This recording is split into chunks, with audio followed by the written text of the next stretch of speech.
Moi täältä Backyardin puusta. Täällä on Flowssa rakennushommat täydessä vauhdissa. Mulla on nyt pyöritty täällä pari päivää ja haastateltu ihmisiä ja otettu vähän selvää, että miten tällainen festivaali syntyy. Ja jotenkin rohkaisevaa ja mieltä ylentävää nähdä, miten innoissaan jengi on, jotka tätä tapahtumaa tekee. Että tätä ei tehdä silleen niin kuin puolivillaisesti eikä pakolla, vaan sen takia, että ihmiset haluaa osallistua tämän festivaalin tekemiseen ja sää näyttää suosivan.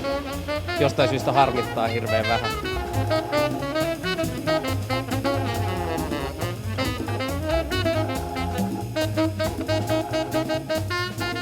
No, mä oon Tuomas Karppinen, Flown tekninen tuotantopäällikkö. Mun vastuualueeseen tiimini kanssa kuuluu Flown kaikki lavat, niihin liittyvä tekniikka ja artistituotanto. Jos nopeasti linjaa, niin että me vastataan Tanelin kanssa aluetuotannosta, aluerakennuksesta, niin meillä on sitten vielä tiimit erikseen, ketkä vastaavat alueen visuaalisuudesta. Ja mitä te teette?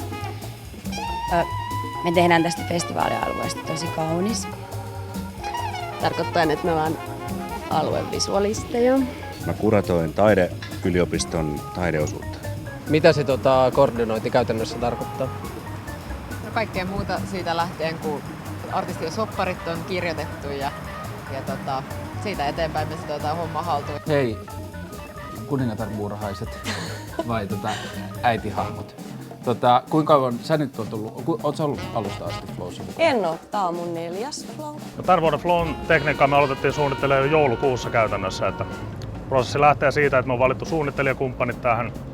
Meillä on Sun Effects, sieltä Matti Jykylä tiimeineen vastaa meidän valosuunnittelusta ja tiivis yhteistyö on ollut koko vuoden ajan tähän päivään asti. Alueen kauneimmillaan siinä, no onko tämä klassinen sininen hetki, mutta siinä kohtaa kun rupeaa auringonvalo laskemaan, on sellaista pehmeätä tunnelmaa, mutta ei tule enää suoraan auringonvaloa ja rupeaa se valo hiljalleen hiipii sieltä, pisteet rupeaa ilmestyä. Se hehkulamppu, se on niin iso osa tämän festarin brändiä, se kuuluu tänne ja on sitä tänäkin vuonna joku sen 7 kilometriä vedetty tänne. Niin. Kuinka monta konttia saatat vastaan? Noita kontteja nyt on tullut tässä ihan parissa päivässä varmaan 60 erilaista. Montako vessaa? Voi olla satojakin, sovitaan näin. On yli 100. No sen verran voidaan siihen sanoa, että mikä ainakin saadaan oikea vastaus, että niitä on tarpeeksi. Koetteko te se, että minkälaiseksi Flow on jotenkin estetiikaltaan rakentunut, niin se on sen näköinen, minkälaisena te haluaisitte maailman nähdä? Kyllä. Onko sä kannustat vastaamaan oikein? Joo, kyllä mä näkisin. Varsinkin tänä vuonna me ollaan ihan kaikki Flown omat alueet, niin on meidän suunnittelemia. Kattilahallissa kannattaa tsiigaa sitten kanssa tuonne sinne parvelle. Siellä on semmonen vuorovaikutteinen videoseinä. Sinne voi kiivetä sinne parvelle, missä on myös hyvä näkymä sinne koko kattilahalliin ja sitten siellä voi läheisyyssensorian kautta vuorovaikuttaa siihen visuaaliseen ilmeeseen, mitä sinne kattilahallin toiseen päätyyn syntyy. Ja mulle se ehkä jotenkin, varsinkin kun mä sitten vedän tuotantoa tuolla Suvilahdessa, niin mulle jotenkin se 3 viikkoa, kun me asutaan tuotannon kanssa Suvilahdessa ja me aina sanotaan, että me ollaan kesäleirillä. Mulle tulee eri vuosista mieleen hirveästi me henkilöt, jotka on ollut töissä. Koska se on sitten jotenkin niin, silloin kun me tehdään tosi tiiviisti tuotantoa, niin se on tosi paljon siitä kiinni, että minkälainen meillä on se ryhmähenki ja tiimihenki ja henkilökemiat siellä. Eli te suosittelette tätä vapaaehtoisnakkia? Kyllä mä suosittelen, että tämä ei ole kyllä niin paha. Tämä ei ole mikään semmoinen natsimeininki, mitä olisi ehkä voinut kuvitella. Eikö täällä ole aika kiva ilmapiiri tehdessä? Ihan semmoinen ihan hauska. Tai siis on hauska. Kiva tyyppejä. Flowhan on vähän semmoinen kuitenkin samalla semmoinen ihmeellinen taideteos. Täällä on paljon myös sellaista, mitä ei tarvita tavallaan festivaaleille sen takia, että festivaali toimisi. Täällä on tää on semmoisten pienten yksityiskohtien festari jotenkin. Niin, että on sitä designia, mutta sitten siihen vastapainoksi vähän semmoista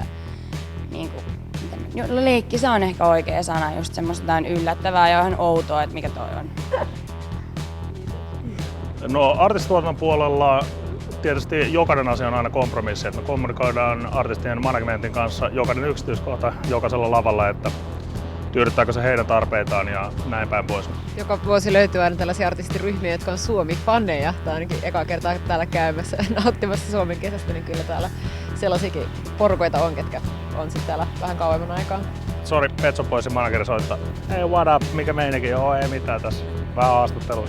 Onko teillä semmoinen olo, että Flow-festivaalin organisaationa uskaltaa silti jotenkin, että se on niinku flow-lähtöistä eikä sitä niinkään siihen odotuksiin vastaamista.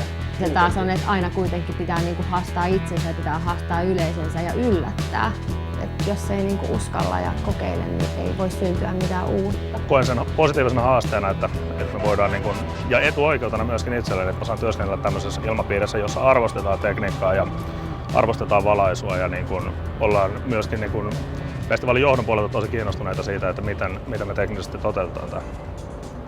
Sitten se joskus, kun on tavallaan pitänyt sitä Suvilahtea sen 3 viikkoa tai 2 viikkoa ennen festaria semmoisena toisena kotina, että me ollaan siellä vuoden, tai siis kellon ympäri. Niin sitten kun ne ensimmäiset asiakkaat tulee sinne sisälle, niin sitten niitä jotenkin tuijottaa sinne, että älkää tulko tänne, tää on meidän alue. Tai se on tosi jännä olo.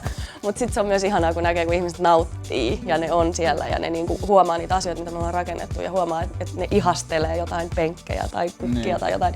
Sitten siinä jotenkin tulee se semmoinen vuoden paras tavallaan semmoinen asiakaspalaute. Minkälaisia hommia sulle kuuluu?